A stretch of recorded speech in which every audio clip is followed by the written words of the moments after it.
বারটেক machine display problem. ভিডিওতে আমরা যেই বারটেক মেশিনটা দেখতেছি এই মেশিনটার প্রবলেম হলো ডিসপ্লেতে গ্রাফিক্স প্রবলেম করে।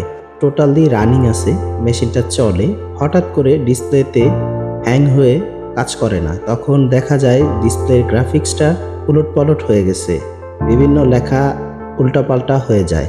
এই সমস্যা কিভাবে সমাধান করা যায় আজকে এই বিষয় নিয়ে টোটালি আলোচনা করার চেষ্টা করব। আমরা যে কোনো সমস্যা যদি ঠিকমতো না বুঝতে পারি, না ধরতে পারি, তাহলে আমরা কাজ করতে পারবো না।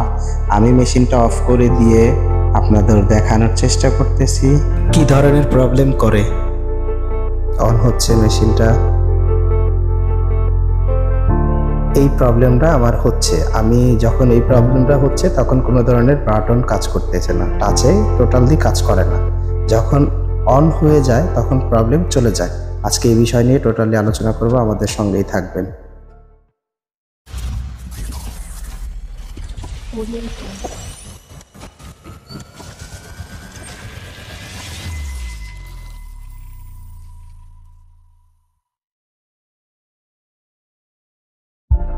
ফিরে আসলাম ইন্টার পর। আমি ডিসপ্লেটা ভালো করে খুলে নিব। খোলার সময় খেয়াল করতে হবে ডিসপ্লের সাইডে র্যাবন আছে, র্যাবন যাতে কোনো রকম ছিঁড়ে না যায়, তাহলে আপনার ডিসপ্লেটা টাচটা নষ্ট হয়ে যাবে। একটু সতর্কভাবে করার চেষ্টা করবেন, যেহেতু সাইডে র্যাবন আছে বা ডিসপ্লের সাথে র্যাবন আছে, এগুলো ছিঁড়ে যাওয়ার সম্ভাবনা থাকবে। আমি অনেক দিন পর পর একটি করে ভিডিও দিই। আমি সম্পূর্ণ ভিডিওতে আপনাদের বোঝানোর চেষ্টা করি যে কাজটা যাতে সুন্দর করে আপনারা বুঝতে পারেন। এই কারণে আমার ভিডিও দিতে একটু দেরি হয়। আমার খোলা শেষ হয়ে গেছে। আমি মূলত সোল্ডারিং এর কাজটা করব সিপিইউতে। এই আইসিটা দেখতে পারতেছেন, এই আইসিটা মূল সিপিইউ আইসি। প্রাথমিকভাবে সিপিইউতে আমি সোল্ডারিং এর কাজটা করব। সকল কাজগুলো আমি স্টেপ বাই স্টেপ দেখানোর চেষ্টা করব। পুরা ভিডিওটা মনোযোগ সহকারে দেখার চেষ্টা করবেন। প্রথমে আমি সিপিইউটা হিট দিয়ে বলগুলো ভালো করে রিবোলিং করে নিব। আপনারা যখন এই হিটের কাজটা করবেন তখন একটু ধৈর্য সহকারে শান্তভাবে কোটার চেষ্টা করবেন, কারণ আপনার চিমটের একটু লড়াতে আইসিটা জায়গা থেকে সরে যেতে পারে। সেক্ষেত্রে আবার আপনার বল করে ডাইস দিয়ে বল করে তারপর আবার লাগাইতে হবে। এটা একটা লম্বা প্রসেসের ব্যাপার, একটু ধৈর্য সহকারে করার চেষ্টা করুন। এখানে আপনারা বলতে পারেন যে উনি ডিসপ্লেটা খুলেই কেন হিটের কাজ করতেছে। আমি কিন্তু আগে রেজিস্টারগুলো যা আছে এখানে চেক দিয়ে ফেলেছিলাম, কোনো ধরনের রেজিস্টারে আমি প্রবলেম পাইনি। তখন আমি চিন্তা করে দেখলাম যেহেতু ফ্ল্যাশেও প্রবলেম নেই, সেক্ষেত্রে আমার সিপিইউ থেকে এই প্রবলেমটা হতে পারে। আমার রিবোলিং করা শেষ, আমি এখন এটা লাগিয়ে চেক করে দিয়ে দেখব।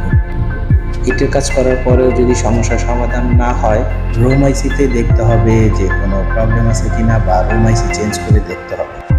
আমি লাগানোটা স্কিপ করে দিচ্ছি। আমি লাগিয়ে ফেলেছি, মেশিনে টাচ করেছি, আমি পাওয়ার দিয়ে আপনাদের দেখানোর চেষ্টা করতেছি আমার কাজটা কতটুকু হয়েছে। দেখা যাচ্ছে অন হয়েছে। এখন অফিসে তো সমস্যা করতেছে না, আলহামদুলিল্লাহ আমরা কাজে সাকসেস হয়েছি। এখন প্রোগ্রাম করে মেশিনটা লাইনে দেওয়ার ব্যবস্থা করব।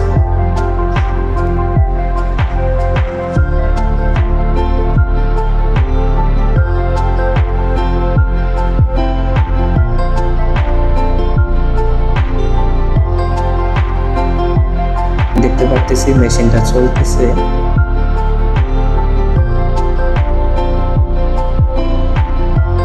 আলহামদুলিল্লাহ আমাদের প্রোগ্রামটাও করা ঠিক হয়েছে। মেশিনটা আপাতত কোনো ধরনের প্রবলেম করতেছে না। নিত্য নতুন ভিডিও পাওয়ার জন্য আমাদের চ্যানেলটা সাবস্ক্রাইব করে আমাদের পাশেই থাকবেন।